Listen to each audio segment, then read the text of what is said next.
अच्छा, हमने कुल्लू ओस्मान सीज़न 3 का इंतज़ार हुआ बिल आखिर ख़त्म और एक बहुत ही बेहतरीन एपिसोड हमें देखने को मिला। सीज़न 3 में आप ओस्मान खान के सिपाहियों के साथ बहुत ही शानदार एंट्री देख सकते हैं और अगर आप उर्दू में इस सीज़न के बारे में जानना चाहते हैं तो उसके लिए हमारे साथ रहें। इस सीज़न की सबसे अच्छी बात यह है कि इस सीज़न की शुरुआत में ही हमें एक बहुत ही बेहतरीन एक्शन से भरपूर जंग देखने को मिली। ये जंग एक ऐसे पादरी को लेकर है जिसकी तलाश में ओस्मान अपने सिपाहियों के साथ निकले हुए होते हैं। ये जंग दो अलग ग्रोह के बीच में होती है, लेकिन सबसे मज़ेदार चीज़ तब देखने को मिलती है जब इस जंग में ओस्मान की एंट्री होती है। तवील जंग के बाद बिलाखिर ओस्मान उस पादरी को अपने साथ काई कबीले लेकर जाते हैं।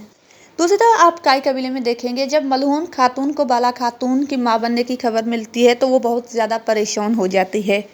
मलहून खातून ये खबर सुनकर बिल्कुल भी खुश नहीं होती और दूसरी तरफ आप देखेंगे कि काई कबीले में ओरहान के पैदा होने पर जश्न मनाया जा रहा होता है। उसके बाद ओस्मान और बाला का एक बहुत ही मज़ेदार सीन आता है जिसमें वो अपने होने वाले बच्चे के बारे में बातचीत कर रहे होते हैं।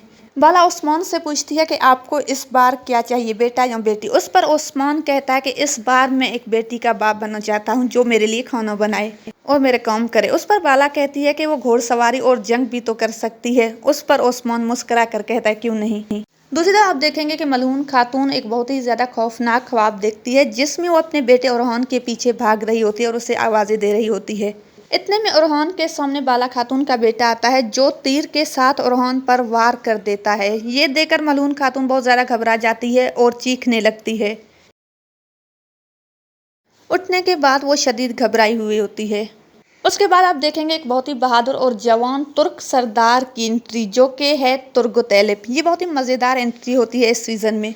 उसके बाद आपको देखने को मिलेगा कि बाला खातून शेख अदाबाली के पास जाती है और उसे अपने माँ बनने की खुशखबरी देती है। ये सुनकर शेख अदाबाली बहुत ज़्यादा खुश हो जाते हैं। उसके बाद आप देखेंगे कि पहली बार ओस्मान बे तुर्गुत ऐलिप के कबीले में आते हैं उनसे मिलने के लिए। ये मुलाकात बहुत ही मुख्तसर और बहुत ही मज़ेदार होती है और एंड में आप देखेंगे कि ओस्मान के पसंदीदा घोड़े काराइल की मौत। उसकी मौत न सिर्फ ओस्मान बल्कि देखने वालों को भी बहुत ज़्यादा अफसरदा कर देती है। और यहाँ पर इस एपिसोड का इख्तिताम होता है। अगर वीडियो पसंद आए तो चैनल को ज़रूर सब्सक्राइब करें और वीडियो को भी ज़रूर लाइक कर दें। अपना बहुत ज़्यादा ख्याल रखें। दुआ में याद। मिलते हैं नेक्स्ट किसी वीडियो में, तब तक के लिए अल्लाह हाफिज़।